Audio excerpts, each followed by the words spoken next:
रिश्तों को तोड़ने पर भी फख्र होता है हमारे पास।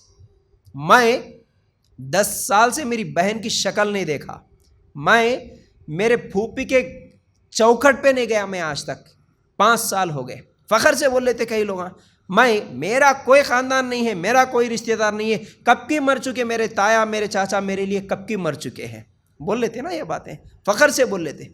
हालांकि ये सबसे बड़े गुनाहों में से है, अल्लाह के लिए गौर करो। और सबसे ज़्यादा रिश्ते जो टूटते हैं, सबसे ज़्यादा रिश्ते तोड़ने का या टूटने का एक मौका होता है, कौन सा जी? वो शादी।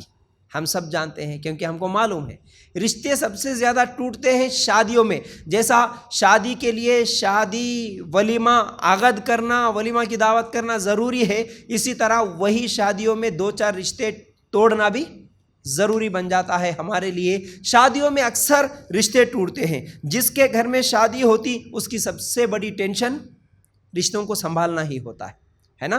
जिसके घर में शादी होती सबसे ज़्यादा कौन नाराज़ होते कि औरतों को तो और ज़्यादा परेशानी, फिर भी मर्द को भी रहता टेंशन, लेकिन और मर्दों से ज़्यादा औरतों को ज़्यादा टेंशन रहता। घर में भाभी आए तो कैसा देख लेना, ननंद आए तो कैसा देख लेना, हमारे ख़ास तौर से उसके ससुराली रिश्ते जो आते हैं, शोहर के रिश्तेदार जो आते हैं, उनका ख्याल रखना, उनको अच्छे से बात करना, ये तमाम चीज़ों का टेंशन होता और मर्दों को भी होता है। और ख़ास तौर से 1-2 रिश्ते ऐसे हैं जो तो और भी ज़्यादा छोटी छोटी बातों पे रिश्ते ये टूट जाते हैं। एक तो बहनवी का रिश्ता और दूसरा फूफा का रिश्ता।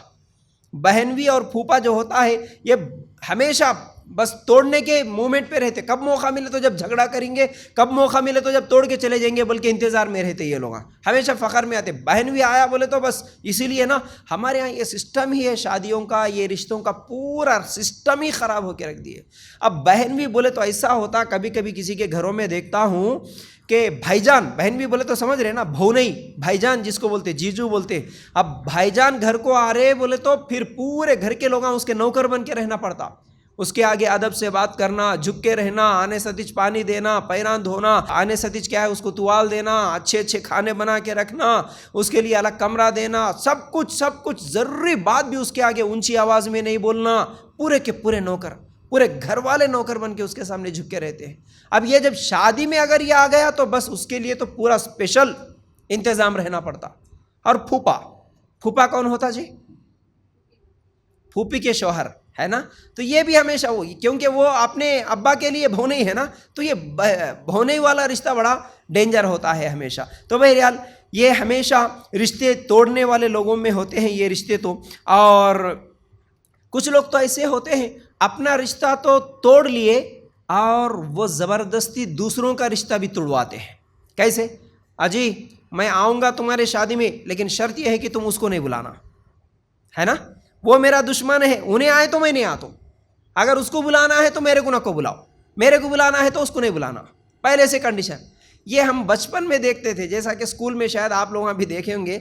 बचपन में जब एक दोस्त दूसरे दोस्त का एक क्लासरूम में रहने वाले अगर दोनों के दरमियान झगड़ा हो जाता है तो हम लोग क्या है ग्रुप्स बना लेते थे। तुम मेरे दोस्त की नहीं, तुम मेरे दोस्त की नहीं, तुम मेरे दोस्त, क्योंकि उसका मेरा झगड़ा हुआ, उन्हें मेरा दुश्मन है, तो इसलिए तुम मेरे दोस्त बनते या नहीं बनते। इस तरह ग्रुप्स बनते थे। ये सब दोस्त अलग, वो सब दोस्त अलग। ये बड़े होने के बाद भी ये ग्रुप बनता है।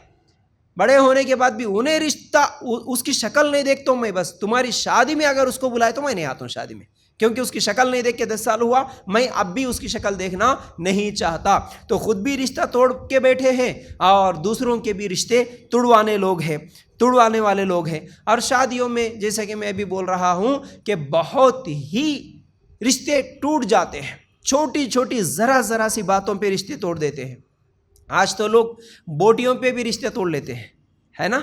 सिर्फ बोटियों पे रिश्ता तोड़ लेते हैं। हमारे को बुला के नहीं खिलाए, हमारे को अलग से वो दूल्हे का जो टेबल होता है, आखिरी टेबल, दुल्हन का भी लगता होगा शायद, है ना, मैंने देखा। तो बहरहाल वो दुल्हन का आखिरी टेबल, दूल्हे का आखिरी टेबल जो लगता है, उस पर स्पेशल गेस्टों को बुलाना पड़ता, उसमें ख़ास लोगों को बुलाना पड़ता। उसमें मुझे नहीं बुलाए। मैं शादी में गए तो मेरे को सलाम नहीं करे, मेरे को रेस्पेक्ट नहीं दिए, मेरे को इज्जत नहीं दिए। कुछ लोग इज्जत के भिखारी होते, इज्जत के भूखे। बस इज्जत यानी भीख मांगते हैं इज्जत के लिए। मेरी कौन इज्जत करता कि नहीं करता, इधर देखता है, इन्हें इज्जत कर रहा कि नहीं मेरा साला, मेरे ससुर मेरी इज्जत करते कि नहीं, मेरी सास इज्जत करती कि नहीं, मेरी साली इज्जत करती कि नहीं, उन्हें सलाम करती कि नहीं। इज्जत के फ़कीरा भूखे, कौन इज्जत कर रहा मेरे को, कौन नहीं कर रहा बोल के जाके भीख मांग लेते, इज्जत की भीख मांग लेते हैं। तो उसको ज़रा लगा के भाई देख के भी कोई काम में होता, गड़बड़ में होता, शादी में बहुत सारे काम होते, अगर कोई देख के जाने अनजाने में अगर सलाम नहीं करके चले गया, या अगर इनो सलाम करे तो सुनी अनसुनी कर दिया, या उसको हकीकत में नहीं सुनाई दिया, या बाजू से चले गया लेकिन नहीं पहचान सका, तो यूँ समझो कि बस ख़त्म वहाँ से रिश्ता। हाँ, मेरे को शादी में देखा मगर इन्हें सलाम नहीं करा। अरे तू भी तो कर सकता था ना सलाम, नहीं करता। उन्हें करता कि नहीं बोल के इन्हों देखते रहते, इन्हों करते कि नहीं बोल के उन्होंने देखते रहते। और हालांकि मैं कई मरतबा आप लोगों को मिसाल देता हूँ, औरतें तो ख़ास तौर से शादियों में मज़ा नहीं आता, दो चार झगड़े नहीं करे तो, है ना।